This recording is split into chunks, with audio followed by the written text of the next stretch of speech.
Hello, opening Tim numbers. Moss. Hello, Wendy Stuart. How are you? I was doing so well till you popped up on the other side of the screen. Oh, that's it. We're backwards. Well, Tim, we're ass backwards today. I wonder what it all means. Maybe Mercury's in retrograde. I don't know. It could be. It could be. Welcome, everybody, to If These Walls Could Talk. I'm Wendy Stuart. And I am Tym Moss. And I'm on the wrong side of the tracks today, but I'll cope with it. Honey, I've been there. I'm sure I've done that, right? How has your week been so far, Tim? Hectic, right? Yeah. New York City's opened up and everything is going on, and I'm event hopping again pretty much daily. Yeah, and there are events every single night, which is really, really great. Yeah, but you and I had an event last Saturday that was very emotional, but it was an amazing experience. It was for the memorial of our friend Tyrone Desperado, Icavelli's partner. And it was besides being incredibly well attended, the performances were just absolutely beautiful. Tim's included.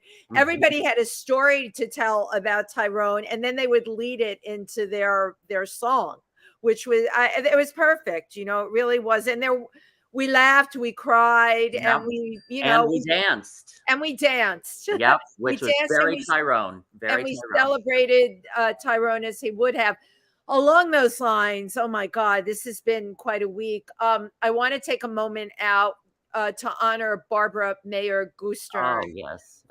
Many of you had studied voice with her. She's taught so many people on Broadway. She was a vocal coach for Debbie Harry. She unfortunately was attacked last Thursday and hung on for 5 days, but she did pass. And a huge loss to our community. And she was 87 years old, 87 pounds, and she was like a 20-year-old, and I kid you not.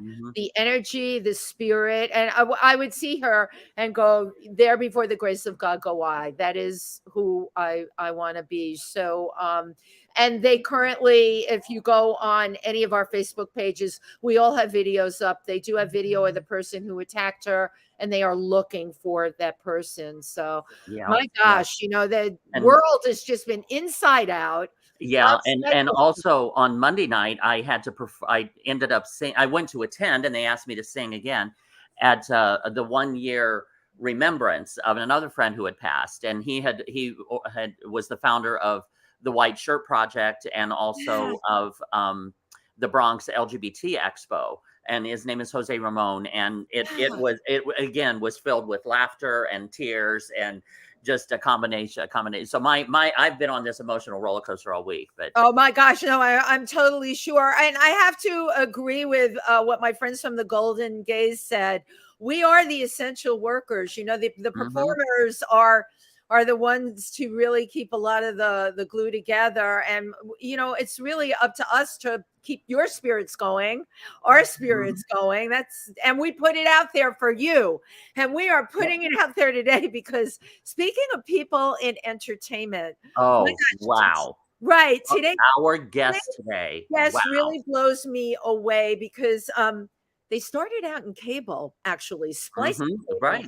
Who would have thought that this person went on to be the co-founder of the E! Network and then branch into China with Metran and do shows in Russia, and now is a huge part of the whole beauty queen platform that we featured guests on. And you know what? I want him to tell you all about himself because I am just completely blown away that one boy from Brooklyn can do all of this. Welcome, the one, the only Larry Namer. Yay! Hey, everybody. Good to be here. Thank you, Larry, so much for coming on today. Now, didn't you have a Brooklyn shirt on earlier? Do you still have that shirt? Can you show that to us? Brooklyn's in the house. I still, Brooklyn is my place to go to eat. It's not the same Brooklyn that I grew up in, but it's still a very cool place to be. And so when you come into New York, right, you go to Brooklyn to eat. What are some of your favorite restaurants? Like, Well, I go, I typically have the car just take me straight to Nathan's in Coney Island. Yep. I love that. And then there's a pizza place there called Totono's, which is a classic. And Spumoni Gardens. I come from the less trendy side of Brooklyn, the Coney Island side. Yep, I got that. And, wow. I kind of hit those, whichever places are still around. Yeah, and they're few and far between, I would say. And Coney Island, I mean, has changed so much. Yeah. It's it's not the same place, but it's still home, right? It's still a hood. Right. Yeah, exactly. But that would have been so cool growing up with Coney Island right there and the ocean. But yet you turn around and get on the subway and you got the city right there. Yes, That's amazing. There. It was pretty cool. One side you had the ocean, the other side you had a bay. So within 2 blocks you were at the water somehow, and and growing up in an amusement park, it was kind of like being in a Woody Allen movie.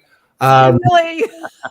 And Island, that in particular, because the roller coaster, my God. I was just going to say, the cyclone's still there. Yeah, there was also a ride called the Magic Carpet Ride. Oh my God, that was, loved it.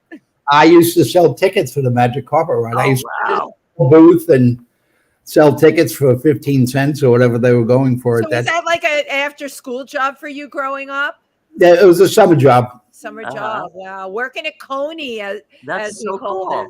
Oh, Tim, that was one of my favorite rides, the Magic Carpet Ride. Of Yeah, course, how many times have you ridden the Cyclone? I want to go around. Tim, how many times? The Cyclone, I've probably done 100. Yeah, I probably about 5. I would say about 5 times. Yeah, that's funny, Tim. You and I are like neck and neck. I'm about 5'2". Well, I would say it's about time for us to go back out to Coney Island and ride the Cyclone. There you go, and have Nathan's. You have your Nathan's first, then get on the Cyclone, so you're good and sick when you get off. Yeah. No, but Nathan's hot dog and cheese fries. Oh, yeah. Crowd, the way to go. So, Larry, you went to school in Brooklyn, and did you go to Brooklyn College? I don't remember what college you went to. I went to Lincoln High School, and then I went to Brooklyn College. And then you went to Brooklyn College, which I know really well. I went to Lehman College in the Bronx for a bit. So these are all fabulous city colleges. So you get out of college, right? And I'm thinking of probably around the time that you got. Firstly, what were you studying in college? I took 5 years to get my economics degree. Oh, okay. So it was like money, finance. It was all that kind of stuff. Yeah, that explains a lot.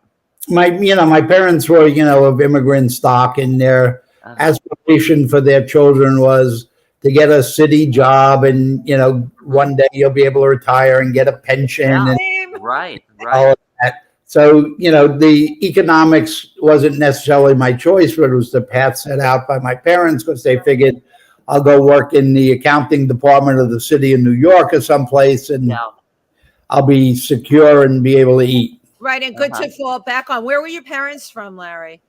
My mother's family hails out of Siberia, Russia. And my father's family is all Turkish. Oh, so you're a Turkish. Wow, you're Turkish. That's interesting. I'm half Russian, and the other half on my end is Irish. But I grew up the same way, which I have that job to fall back on. My mother wanted me to work for the phone company. That was what was in the game for me. So, okay, so you get out of school, and I love that it took you 5 years to go through. Why rush, right? I wasn't a very good student, so. Really interesting, though, because you get out of school and then you go to work for cable television.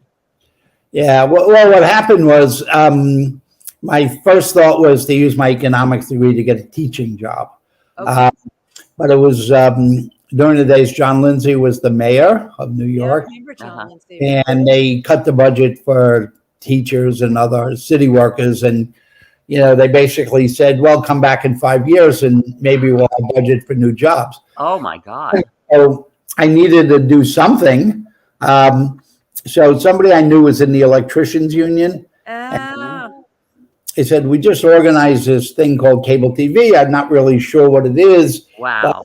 go see this guy from the, he's the shop steward from the union, and go see him, and we'll tell him to expect you. And so they gave me what I thought was going to be, kind of a summer temporary job.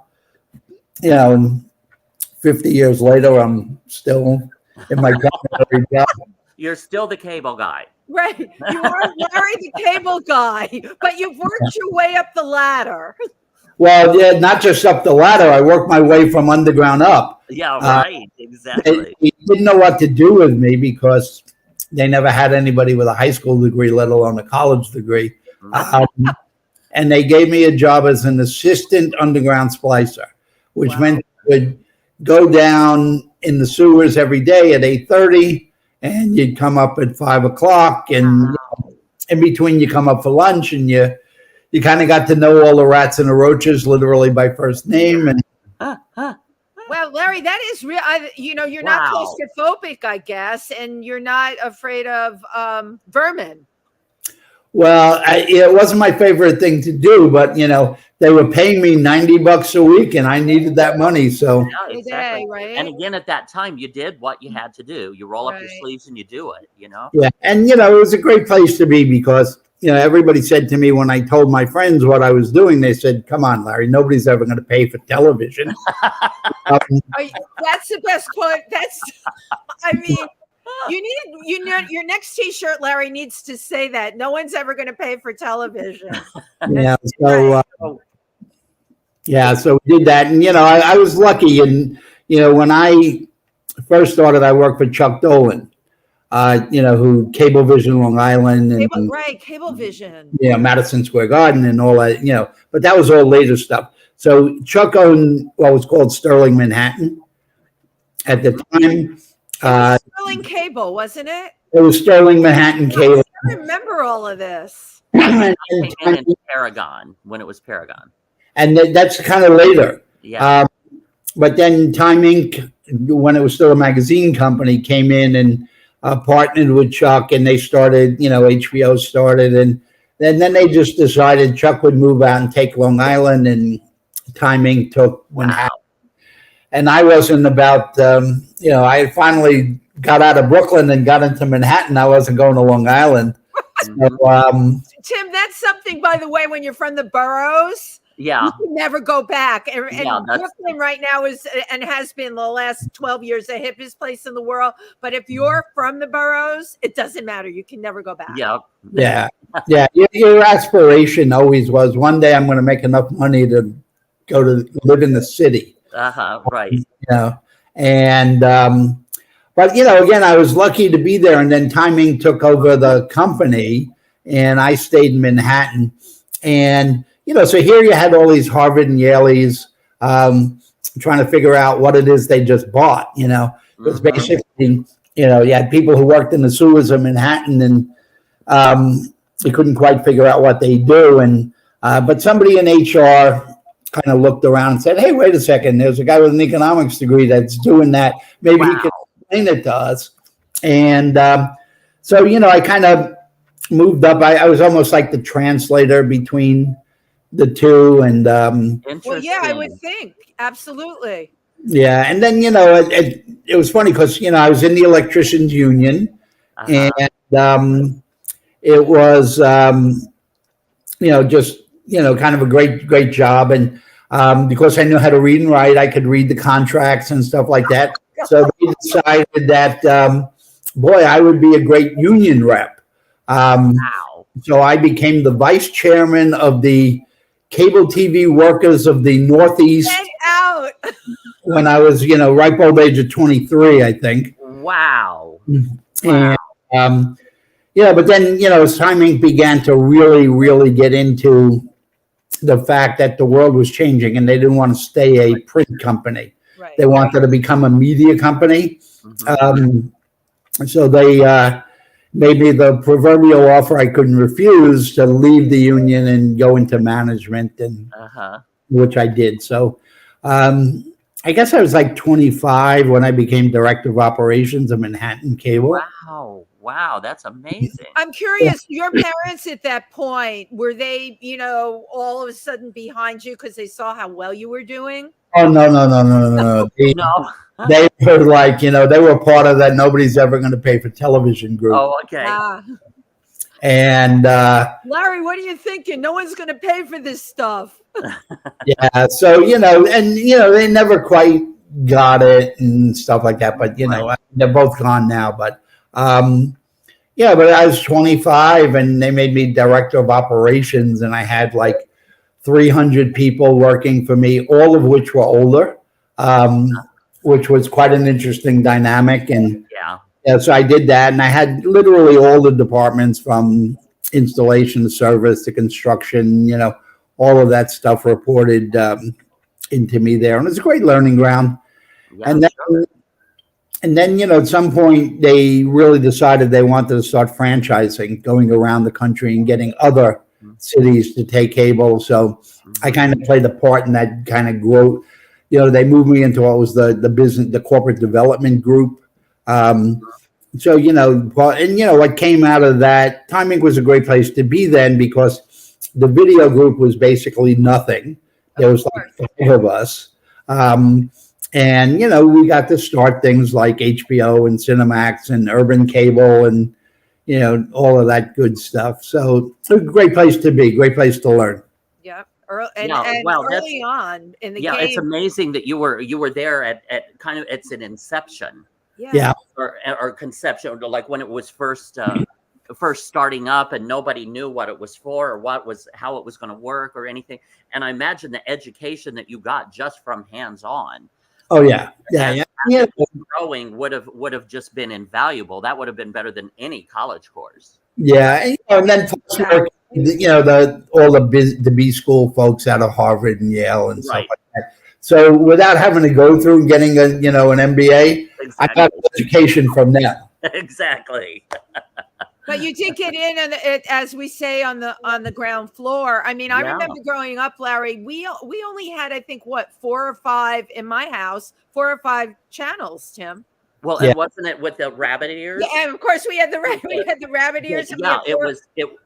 And cable just revolutionized. But I remember, like, my family and a lot of people in the Bronx, we're like your parents, right? They're like, what do we need this for? This is ridiculous. It's stupid. It's never gonna go anywhere, Yeah, Wendy, go over and fix the rabbit ears. Yeah, right. Can you fix the rabbit ears now and get rid of the static? Right. You grew up as I did. Basically, you were the remote control. Right. Exactly. Turn the channel. So you ended up relocating to LA. Yeah. Was that for work? Yeah, what happened was, it was interesting, because again, I was in charge of like all the operations in Manhattan. And at the time, Manhattan was the only big urban cable system that was everything, all the other cable was like rural, and it was to give people good reception. Right. But then you started getting things like HBO started, and CNN started, and ESPN started, and the big cities began to realize that cable was inevitable, and they had to somehow become part of it. So they wanted, but in the big cities, they all wanted the cable to go underground as opposed to go on telephone poles, because pretty unsightly. Well, lucky for me, there was only one person in the U.S. who knew how to build underground cable systems. So, I get recruited by a company that won the big franchise in Los Angeles. And first they called me, and I'm like, not interested. I'm a New York kid. I ain't going to La La Land. Right. What do you need it for? Finally, like, the chairman of this company called me. He said, "Listen, do you have a girlfriend?" And I went, "Yeah." And he goes, "Okay, I fly you, the girlfriend out. I put you in the Beverly Hills Hotel. I give you the weekend. I want 1 hour of your time." I went, "Okay, as long as you understand, there's not a chance in hell that I'm moving there." I said, "But vacation with the girlfriend? Sure." Exactly. So I went out there, and being a little bit of a pain in the ass, I'm like looking at my watch, going, "Okay, go ahead. The clock is starting." And then it's like, "Okay, you got 1 minute left." And at the end of the interview, the guy said, "Well, what would it take to get you to move here?" And I just said, name 4 times what I was making in New York. And he went, that's absurd. He goes, you're out of your mind. And I went, exactly. I'm out of my mind, but I got to go. And, you know, I left. And then a week later, you know, the guy called back and said, all right, listen, we're prepared to offer you literally twice what I was making in New York. How fabulous. And, Wow. you know, not being the smartest one on the block, I said, you didn't understand. You asked me what it would take. I told you what it would take. I ain't taking that job. And he went, so we were off. I said, great, good luck to you, you know, whatever. 2 weeks later, he called back and said, okay. Now, it was actually interesting because it was I remember it very clearly, it was in February, and I was walking from my apartment I was an early loft dweller. So I was on 15th Street walking to 23rd, and it was like the day after a big snow where the taxi cab came by and splashed black all over me. That's always the worst. New York. Ugh.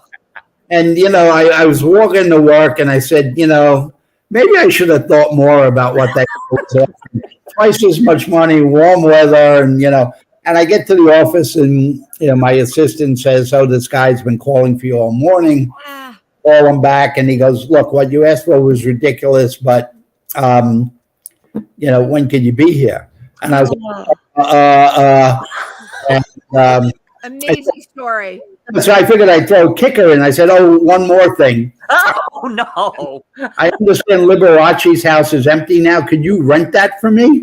Bob, you did not. You asked for Liberace's house? Yeah, so I ended up, they did rent Liberace's house for me. Stop it. Yes. But, you know, I had my foot in my mouth. I asked for more 4 times what I'm making. I asked for Liberace's house, and they just kept saying yes.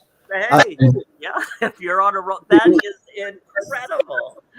Literally, you know, Show you, okay, if you have the cañones to ask for it, which you Exactly. did, and the fact that you weren't begging for it and you had walked away, you're like, no, I'm not going to do this. Really good story. yes. You know, I walked into my boss's office and, you know, said, Frank, listen, I'm out of here. I'm leaving in 2 weeks. Goodbye. And he was like, oh, what's bothering you now? What do you want, a new office chair? And I'm like, no. I said, that's it. I'm done. I said, look at me. I got black gook all over me. I'm done. I'm out of here. And, you know, he had a hard time believing that I would actually leave. And I went to 14th Street, bought a trunk, threw whatever I could fit in the trunk in, and got on a plane and went to LA. My goodness. And then, so once you got there, now you had to basically hook up the entire city? Well, yeah. Well, now I didn't have to do it myself. Right. Hi, I'm Larry. I'm here to hook you up.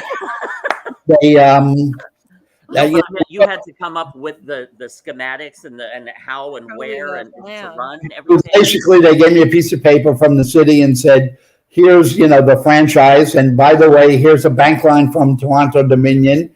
And good luck. And it was a Toronto-based company that also had the franchise in Atlanta. And so I had to hire all the people and stuff. But it was the first time that I didn't just have the technical departments reporting to me. I had accounting reporting to me. I had customer service. I had programming and marketing reporting to me. And that's where kind of the origination of started to formulate in my head was, you know, here I am building the first 61-channel two-way interactive cable system. We're talking way pre-internet now, you know. Yeah, absolutely. 10 years before the internet.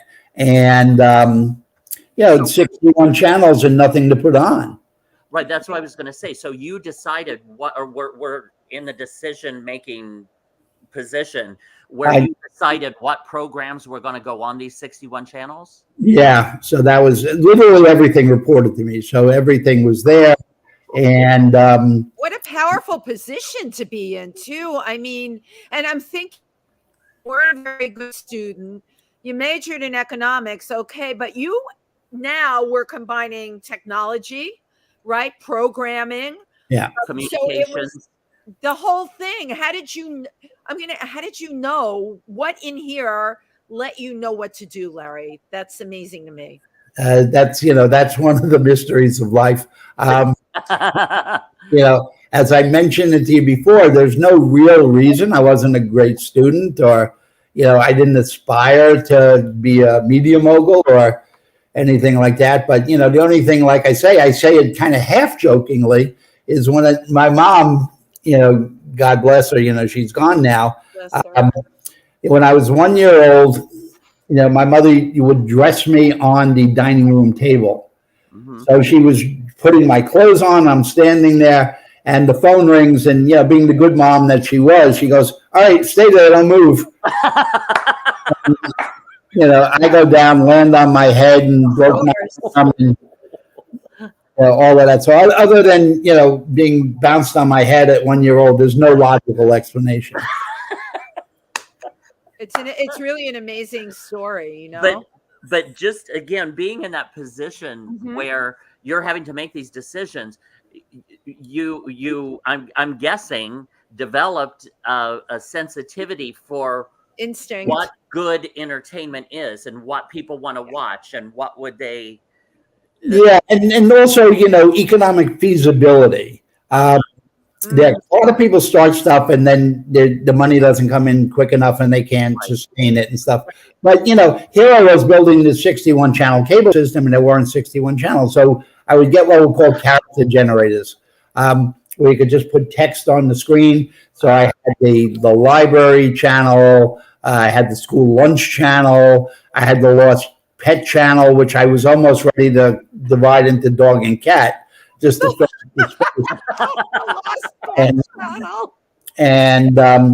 but here you are, a Brooklyn kid in LA, and everybody in LA is somehow related to the media and entertainment business. Right, exactly. And looking at, all my neighbors, they're going to like these parties and premieres, and they're meeting, beautiful actresses. And I said, well, what's wrong with me? Why aren't they inviting me? So I talked to people at the studio, said, I want to get on the list. And they went, nah. They go, you're really in the utility business. You're not in the entertainment business. And I go, but, I want to go to them. They went, sorry, you don't qualify. So I was figuring out, how I get myself invited to all these things. And the thought of going to a Hollywood party for a book. It's everything. Yeah. Why else are you there? I mean, come on.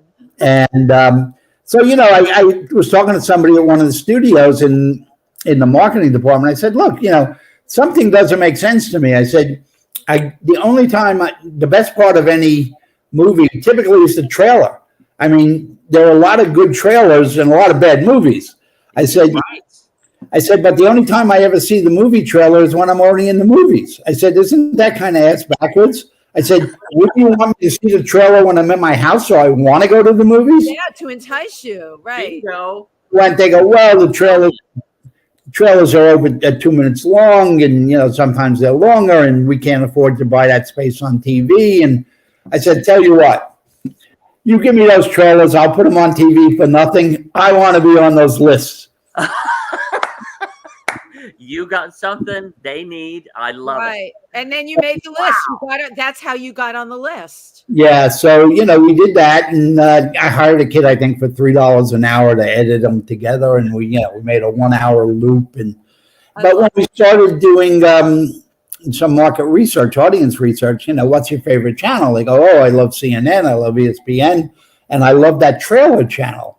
And I'm going, wait a second. I said, I'm getting the best 2 minutes of a $50 million, then a movie was only 50.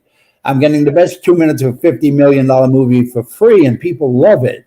Boing, right. The light bulb went off. And then the company that I work for, Canadian, they sold the LA franchise, and they just said, come back to Toronto. And I went, whoa. I didn't go from New York to LA to go to Toronto. Right. No, and freeze again and have dirty snow. No way. I stayed there, and a friend of mine and I, my friend Alan Mruvka, who was from New Jersey, we were saying, let's think of something to do for ourselves. And, we were just going through theories. Said, what? Cable TV essentially is an electronic newspaper. You have CNN is the headlines, and ESPN is the sports page, and shopping of the ads. I said, but what's missing is the second most read section in any newspaper, which is the entertainment pages. Right. And the gossip and entertainment. Everybody loves it. So we said, we're going to create the entertainment pages of the cable newspaper. And, we wrote a business plan, and everybody going, that's a great idea, but, you're not Rupert Murdoch and you're not Time Warner. You can't, nobody wakes up and starts a TV network. I mean, it's never been done before. It's just not possible. And we were like not smart enough to realize they were probably right. But we just kept going. And, at that point, I think the going rate to start a TV network was somewhere between 60 and 100 million.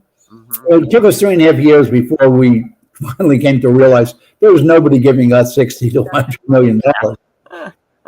And we were on a plane going to New York for something, and we were like talking about the business plan and trying to figure out how we could throw it off the plane without killing everybody. And a guy next to us said, "Oh, what is that? Is that cable TV?" And we said, "Yeah." And we told him about it. He goes, "Well, I'm in charge of acquisitions and divestitures for Warner Communications." Stop it. Yeah, Oh really my meant to God. be.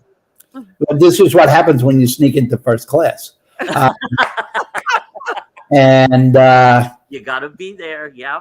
Yep, you got to be there to make it happen. he goes, "When are you starting?" We said, "Well, we're not. Nobody will give us money." He goes, "Oh, I know somebody will give you some money." He goes, "Here, call this guy. And when you get to New York," so we call the guy, and we end up going to the office, and it's a little bond house on Wall Street that had just decided to open an investment banking division. Yeah. And so Alan and I go there, and young guy, and he's got movie posters on the wall. So Alan and I are looking at each other, going, And we go through the whole thing, and the guy goes, "I love it. I'm going to give you money." So I said, "Oh, good. That's great. Could you make it like more than 60, make it more towards the 100? And he goes, "Oh, no. He goes, "I'm only allowed to sign for 2.5. I go, "What am I supposed to do with 2.5 million? It's like minimum 60. He goes, "Well, that's all I'm allowed to sign for." So Al and I looked at each other. We said, "You know what? Have the check ready. We'll come back this afternoon." We took the $2.5 million from a little company called Maybon Nugent on Wall Street. And we said, "You know what? We'll figure it out. We're street kids. We're going to figure this out." Right. A lot of this is the fact that you're street kids, because I'm telling you, that is what kept you going. And you just didn't deal with the no's. You just keep going, and you're going to do what you're going to do. Yeah. And, I had a friend that was teaching radio, television, and film at University in Texas in Austin. So we called him up, and I said, "Brian, I need interns. You got any kids that need intern jobs?" So he sent us 31 interns. Wow. You got a staff. Yeah. Instant staffed him, right? 31 interns. Yeah. So he started with 11 employees and 31 interns. Story. My friend Brian wanted to kill me because half of the interns never went back. They started with interns, and by the time the summer was over, they were vice presidents. Right. I love it. You could really climb the ladder quick in those days, Tim. Because we didn't have a lot of money, so a lot of it was just ingenuity. Sometimes when you're forced into certain situations, you have a lot of money, it's easy to spend. Exactly. When you don't have it. So I mean, that's really where E broke through, is because we didn't have more money to even buy professional cameras. We bought like industrial equipment and stuff like that. Right. That's and people would watch it and they go, "This looks so pirate." And we're going, "Yeah, okay." Even the first Academy Awards, we became famous for doing red carpet. Right. But people realize the first year we applied for press credentials and we got rejected. Yeah. Because nobody knew who you were. Oh my God. Yeah, you're some dumb little cable channel. Yeah. And so clearly what we did was it was at the Shrine Auditorium, and we literally climbed over the fence. Yes. Yes. The cameras. And here we are in the red carpet shooting people and stuff. And then somebody went, "Who are you guys?" And they found out. But the footage that was on, people going, "That was amazing. I felt like I was in a place that I really didn't belong." And I'm like, "Okay, that's true." And So, but that was kind of, the questions, tell me what you're wearing, why you're wearing it, Right. that kind of stuff. So people love the pirate nature of it. Absolutely. Well, it's like guerrilla Oh my- theater. That's what you were doing. You were doing it for Yeah. television, guerrilla theater, but it's also having the chutzpah to do Larry, that.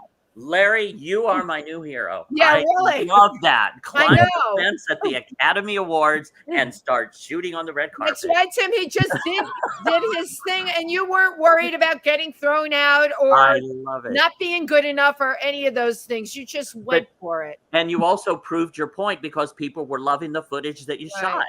And so the following year, they begged us to show up. Right. I love it. But, it was not having that money forced us to think of like very creative ways to spend whatever we had. So, the first breakthrough show we had was Talk Soup. Later became The Soup. But, Right. when we talked about it, when Alan and I would talk to our programming department, go, okay, we want to do a TV show that makes fun of TV shows. Yeah. They were like, you guys lost your mind. You can't do that. And like, why not? So, we stood Greg Kinnear in front of a teleprompter, and Greg would just watch clips and make fun of and TV shows. And people were amazed. They never seen anything like it.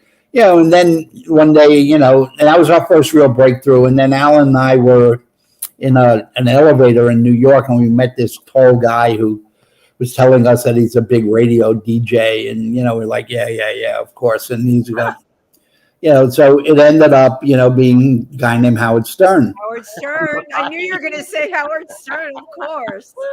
We go back to the programming folks and said, okay, I want to put cameras in his radio studio. Brilliant. I remember when you did that. That was brilliant. They were like, Larry, radio's been dead for 40 years. What's wrong? We thought you were crazy when you wanted to talk soup, but now, like, you're totally out of your mind. Right. Mm-hmm. They didn't realize, I loved a lot of old TV. The Howard Stern Show was nothing more than the reality version of KRP in Cincinnati. Absolutely. Yes. Absolutely. Right. And, that did great. And, what was really good, Howard had this huge fan base. And he would literally go on and say, tonight I'm interviewing Pam Anderson. If you can't see it, call your cable operator and demand that. Right. Well, the cable operator started calling me and going, Larry, could you please have that guy stop? The people are jamming our phones. We can't take calls for new orders. We're just taking calls demanding, the channel. And I said, great, put the channel on and we'll stop them. And that kind of accelerated the growth. And, we were the fastest growing cable system in history at that point. Amazing Incredible. Story. Well, thank everyone. You're watching If These Walls Could Talk with your host, Wendy Stuart and Tym Moss, and our amazing and fascinating guest, the one and only Larry Namer. Yay! Absolutely phenomenal. But you're proving the point that if you offer originality and something fresh and new to the American public, they will absorb it. In my opinion, I think that's what is lacking in much of entertainment now. They just keep rehashing so much of the same, and they're not giving new, fresh ideas a chance. What you have to be able to go out there like you did, Larry. It was like you didn't give to, you just did what it was. And and you weren't waiting for somebody to say, Mother, may I? You just went for it. And that's what I'm getting from all of this. And that takes a certain person that can do that. Alan and I had a very clear vision of, what we wanted to do. Am I allowed to curse? Yes. Hell yeah. So, bring a Brooklyn kid no way. I just, to me, Hollywood is just funny shit. Don't try and make believe it's something more. So you had, Entertainment Tonight, and these people treating like the entertainment business like it's some sort of, rocket science. Right, exactly. We just took a very irreverent attitude to it. In Talk Soup and Howard Stern and Wild on E and, all those are, the early stuff was all Alan and I. But your stuff was personality driven. Look at the names that you're talking about. And this is something, if you have really great personalities, people are going to watch it. Nobody wants mediocrity. They want, I mean, Howard Stern, come on. He's so Yeah, that's crazy. a personality. He's so brilliant. You know. Joan Rivers on the red carpet. All of them, Tim, right. Yeah. But, I mean, when you get to that, it's kind of interesting because, again, we had very limited amount of money. And so we realized we're not going to dazzle anybody with fancy effects or anything like that. Right. We decided we were going to put all our money into picking hosts. Yeah. Good. And, people say to me, they go, "Oh, you were so lucky you had, Greg Kinnear and Julie Moran, who went on to do Wide World of Sports, and Richard Blade did, K-Rock, and Susan Kay and, Katie Wagner went on to do Lifestyles of the Rich and Famous." To get those, we were lucky. We interviewed over 10,000 people. Right. And we put over 7,000 people on tape because we knew that with limited money, we wanted to create the Mickey Mouse Club, the modern day Mickey Mouse Club. Yep.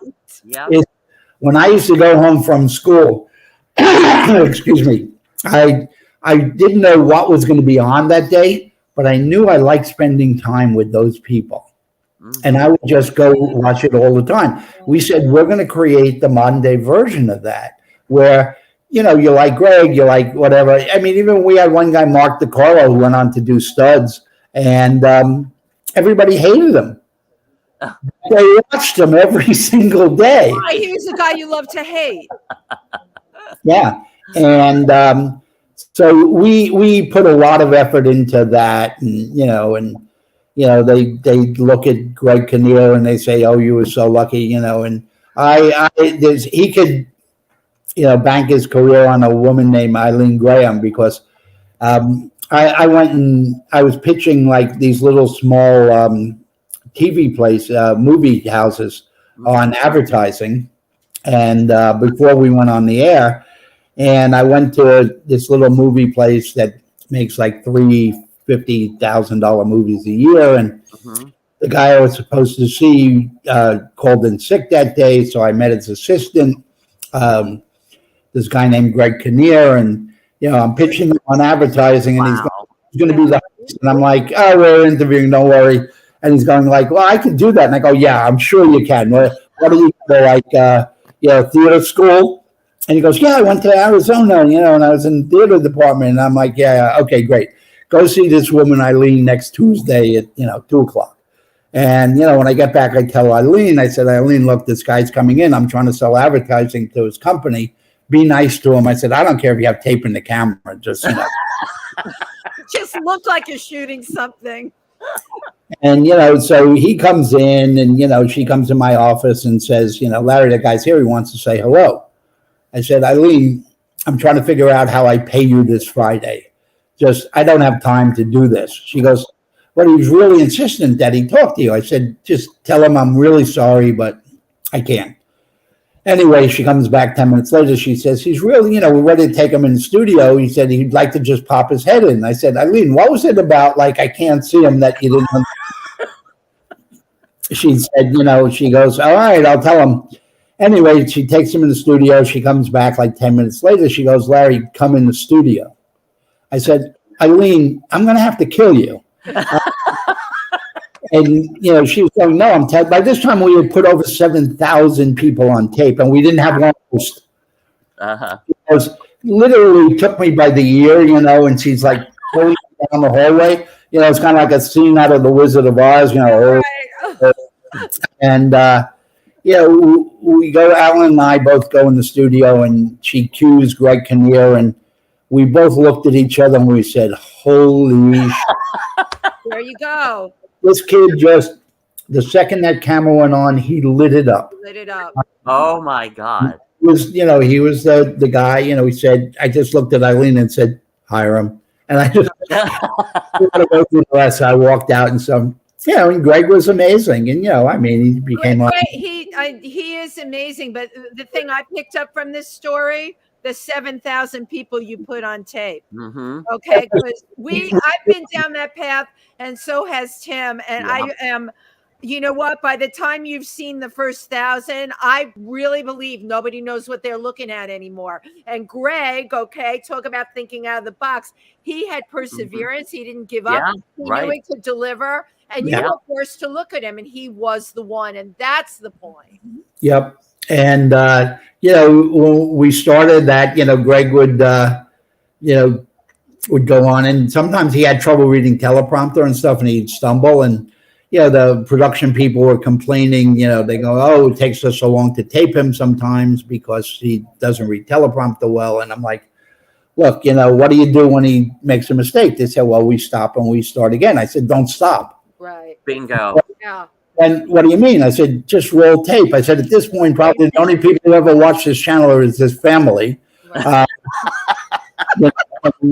He'll look silly and his family will yell at him and he'll learn how to read the teleprompter.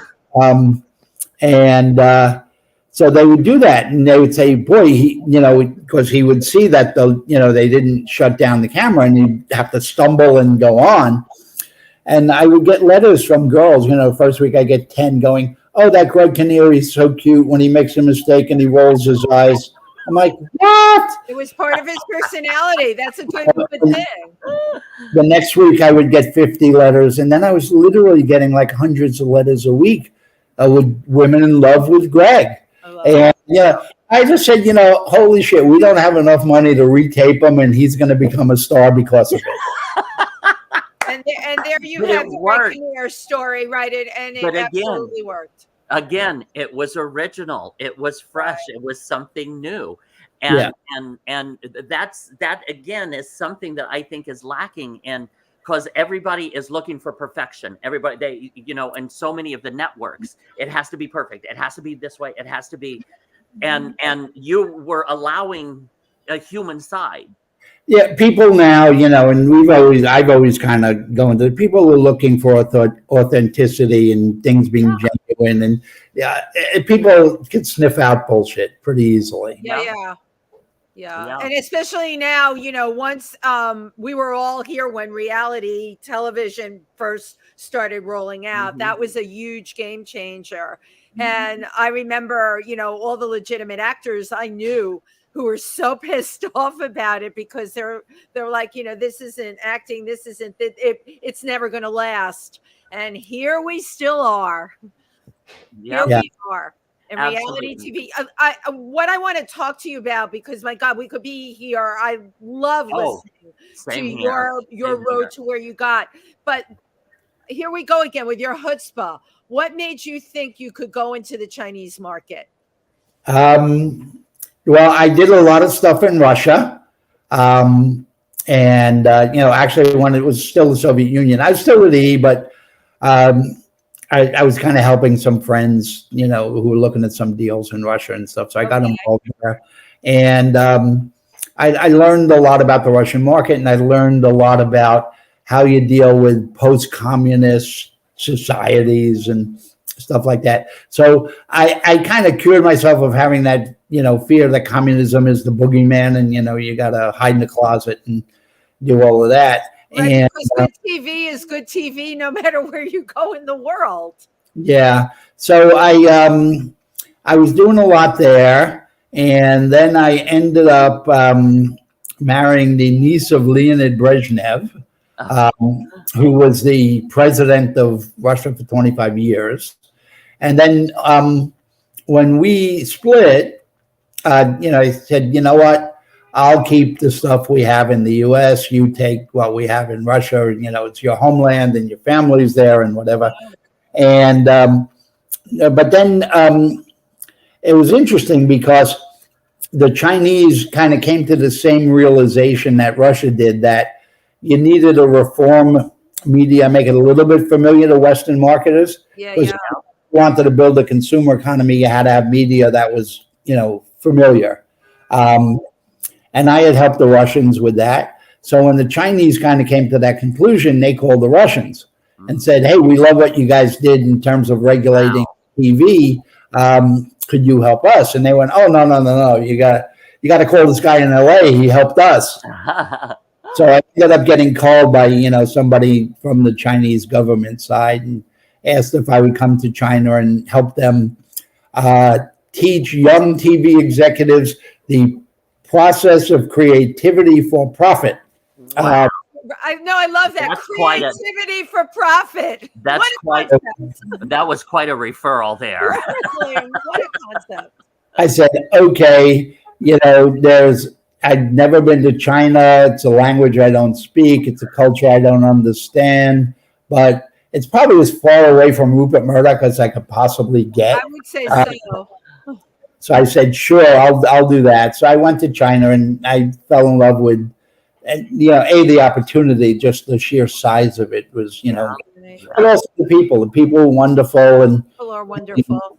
they welcomed me with open arms and stuff like that. So I got real comfortable there. So we created a little company there that's now going 12 years, and we do TV, film, live events. You name it, we do it there. And you have not had any issue just in terms the culture is so different, right? So how do you make your product appeal to that culture? Number one, for whatever reason, I'm very good at going in places and really just putting my ego behind me and going, hey, I'm from America, I'm going to teach you how to do it. I like really study, the differences and what works. That's the thing. That's the ticket. Yeah. That. And again, coming from the kind of family that I came from, which were, this immigrant stock and whatever, like I would go to my mother's house when she moved to Florida, and I go, okay, tonight I want to go 8:00. We're going to an Italian restaurant. She go, no, 5:30, we're going to the deli. And I go, no, I don't need 5:30. And she go, listen, you're in my house. You're my guest. We eat at 5:30. And, that was a life lesson for me, because I'm a guest in someone. When I go to another country, I'm a guest in their house. Yeah. And and basically it was very simple. If you don't like the rules, go play somewhere else. Yeah, exactly. And that's the way I treated Russia, and that's the way I treated China. And they were very appreciative of that. So we started the company in China, and I brought on a writing team. It's interesting. My writing team in China is seven women, because I just have this theory that Chinese men are not funny. And, my sense of I'm whimsical. I'm kind of silly. Do you find so you think that Chinese women writers could embrace silly better than their male counterparts? Yeah, much better. That's a culture. That to be true. And when people say to me, it's a funny story, because what's your biggest accomplishments? And everybody expects me to say E. Certainly financially it was, but I wrote a comedy. I never wrote comedy in my life. I wrote a comedy about the contradictions of modern Chinese life, which is what happens when you have incredible economic growth in a very short period of time, and people's social skills don't grow as quick as their bank account. Interesting. And you can see it all. I mean, I saw it all over Russia. You see it over China. It's Gucci this and Prada that, and gold chains and, pink Porsches and all of that. So I wrote this comedy with my writers, and it was called Return to the Village of Good Fortune.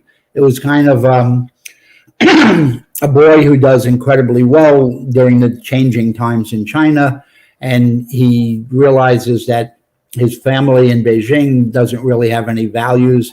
The kids are going to private school and private jets and fancy restaurants. His wife can't decide, is she a mom or is she a businesswoman? Because in China, there's an issue there. They don't realize it could be both. And his father dies. His mother can't take care of the farm in the little village that he grew up in. So he decides he's moving the family back to where he came from. So the name of the show is Return to the Village of Good Fortune. And it was interesting that it ended up, we ran 72 episodes. Oh my God. That's a lot of, wow. And I had to stop, because I finally said to him, I go, look, guys, I can't be funny for more than 72. Then I start getting serious. But what was interesting, we ended up getting nominated at the Asian TV Awards in the best sitcom category, and we were the only sitcom from China nominated. Wow. And think about this, that the funniest TV show in China was written by a New York Jew. It said, there's an irony there somewhere. So absolutely. For me, creating a TV show that went on to have such acclaim, in a country I didn't grow up in a culture I didn't grow up in a language I don't really speak well. And I said, figuring out that people around the world love Hollywood gossip, I went, I got there before everybody else. Writing a comedy in China that goes 72 episodes, that still amazes me. Wow. That is absolutely amazing. Very impressive. You're in the Russian market, you're in the Chinese market, and then now you double back, right? And you have a whole entire new venture that you're going to be doing. Yeah, some friends from New York, mainly out of the fashion world. Mr. D, who was the branding guy behind NARS Cosmetics and Ed Hardy. And, and I was always fascinated with Ed Hardy going, okay, how do you take an ugly skull and make it into a $2 billion brand? I said, that's beyond me. So Mr. D and Richie the designer behind Heatherette and Heatherette, other things,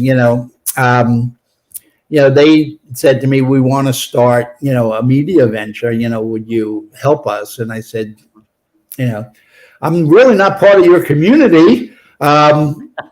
Sure, as my friends, I'd be more than happy to help you. And so I joined forces with them, and we started this thing called Beauty Queen, and BTYKWN. Yeah, and I always have to write the letters out. Tim knows I can't remember it, but I have to write it out. BTYKWN. He's got it down.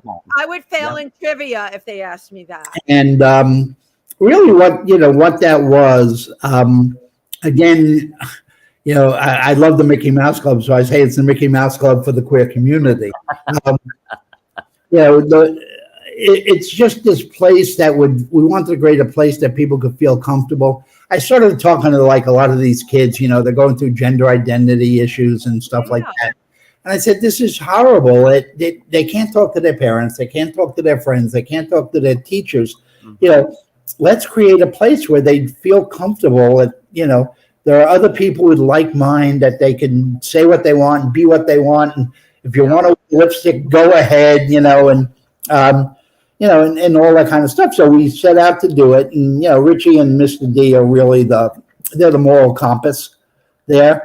I liken myself, I'm like their bodyguard. I make sure that in the media world. Moral compass isn't a bodyguard. But the titans of the media world don't abuse them or try and change. They have a very clear vision of what this needs to be. Because it's their world. It's the world they live in. Right. They call it a digital metaverse. Like, how do you define? For some, I keep trying to wrap my head around that. What is a digital metaverse? Well, that's one thing I wanted to talk to you about. Is the next evolution in communication? Yeah, it's basically a world. Where you could find anything. You could be anything. You could go to the movies there. You could meet friends there. You can. Have an apartment there and, all of that kind of stuff. So we built Beauty Queen to be that. It's early on, it's going to take another year or two to be all the things that we want it to be. But, one of the things when we started E, it was very clear to me that movies were the chatter of pop culture. And, then it became celebrity for the sake of celebrity. The Lindsay Lohans and the Paris Hiltons and the Kardashians. That became the chatter of pop culture. But now you look at it, and I look at the world of makeup and beauty and stuff like that. I mean, my friends wear eyeliner and and all, and it's cool. So I really said, it's now that this has become the chatter of pop culture. This is what people talk about. I listen to, like my friends and they're going, I found this great new blush. And I'm like, really? but that's what they want to talk about. I said, you know what? We should give them a place to A talk platform. about it. That'll be Absolutely. the platform for them. And learn from, somebody found a beauty secret in Tokyo. I mean, why not let everybody know about it? Absolutely. And that platform is Beauty Queen, which is btykwn.com. It's at the bottom of the screen. At the bottom of the screen here. Yep. Yeah. Now, I'm sure you'll be optimizing it for e-commerce, right? Like through product that you can get that's connected to Beauty Queen. Yeah, we'll come out with some of that stuff. Right now, we're building a community. We want this, first and foremost, it's got to serve the community for the purpose that it's established. Right. Then, we'll make deals where we could get people stuff cheaper than they could buy it in the store. And right. So, yes, it'll become, because, again, it's got to be self-sustaining. Yeah. If we don't find an economic basis for keeping this going, it will go away. I mean, so it has to have a good economic foundation and stuff, and we'll bring on products. But the first year is really about building this community and just making people realize this is a place they want to go and they're comfortable and they have friends there and, stuff like that. And, Richie, it makes them feel good. It's the Mickey Mouse Club all over again. You do realize that, right? Mickey Mouse Club all over again, and Richie is Darlene. I don't know if you remember Darlene. She was my favorite. I loved her, of course. Who could forget Darlene from the and Annette and everything. And no, I like Darlene better than Annette. Darlene's my favorite, huh? Annette had boobs, and I felt threatened by those. She was an older woman. But for me, it's been a lot of fun. Because I love learning new stuff and doing new stuff, and I'm good at standing back and kind of learning stuff, watching, and not trying to impart my views over everything. So, it's been fun working with Richie and Mr. D and Kevin. I love Kevin. Kevin's fabulous. He was on the show as Richie was. We adore Kevin. He's just... Kevin's amazing. So it's an amazing group, and they put together this thing called the Glam Gang. Yep. Where they have young kids from all around the world. Wonderful. This whole global market of bringing people together over beauty, right? Yeah. And, and that's it. And, we're going to, start new stuff. I mean, I keep pushing them. I want to do a TV show where basically, some of the Glam Gang, they all watch a TV show together. Yeah, that's perfect. It's almost like Mystery Science Theater 3000. Yes, remember that? That's brilliant. So it's basically the chatter of those little talking heads that's more interesting than the show that you're watching. Exactly. I look at something like, that me, Richie, and Mr. D all watched together, actually, because they were out at my house. We watched Emily in Paris. And we loved it. That's a great. I know why you loved it, because of the freshness of it. It was just so good, and she's amazing. And we each liked something different in the show, and we would talk during the show. And I said, "This is great concept. Good television." Great concept. Well, again, thank you everyone for tuning into. If these God! We have all these people that tuned in. With your hosts, Wendy Stuart and Tym Moss, our amazing and incredible guest, the one and only Larry Namer. Yay! Larry, we've got comments. Larry, I'll go over the comments in just a second. But I just want to say, I don't know if you realize that you globally, you have went into different cultures and basically, like you said, listen to them and given them what they want, or they might not have even known what they want, but you've tapped into like global humanity. Yep. Like of the humanness of different cultures and given them what they want. Yeah, I think, when I hear you say it, I go, wow, that's pretty cool that I did that. But quite honestly, I still think of myself as a schmuck from Brooklyn, and it doesn't hit me most of the time. But then once in a while, there was that occasion, like I was in China, and my partner in China is introducing me to someone and trying in Mandarin and explaining, who I am, and she's talking about E, and I can see this blank look on its face. And then 2 seconds later, I hear him go, talk soup. Talk soup. That's in any language, right? Incredible. Well, we've got a lot of people that had tuned in today. Yeah. Teresa Sabin, who watches our show regularly, she says, Yay. "Yay, Brooklyn! Yay, Brooklyn!" Brooklyn's in the house. Let me see here. Apollo Cabrera says, "Great." Evan Lawrence, our friend, says, "Hi, everyone." B. Claudia from Germany. From Germany says, "Larry Namer, legend, and now beauty queen. Yay!" There you go. Billy Hess, I just saw, where was, oh, it says great interview. Great interview, yeah. Nathan James says hello. Hannah Q Dance Company says, hey, Hannah. says sounds very adventurous. So, and Sue Stutzman says XOXO. So hugs and kisses from everyone. Cool. Larry, this has been so much fun. Absolutely. I wish I'm thinking, how would I title you? A Brooklyn boy with a Yiddish cup. That's how I would title you. You have to have your memoir come out about all of this because your life story has just been really so interesting. Yeah. A lot of people have been encouraging me to write the book. Yeah. And I've stayed away from it because I said, you know what? I don't know what the last chapter is, and I don't want to know what the last chapter is yet. Last chapter for you. There isn't. You're one of those insatiable, curious people, you know? Yeah, so I haven't done it, although, I'm a fanatic cook. So somebody suggested I write my life story as a cookbook. There and you go. Interesting. That affected. That's actually intriguing to me. Yes. You can have a Russian dish, some Chinese dishes. Yeah. My Brooklyn years, my Manhattan years, my cable years, my, all that stuff. Yes, and have a big goulash, a little bit of everything. Right, a little bit. Right, the goulash has everything in it. I like that as a recipe.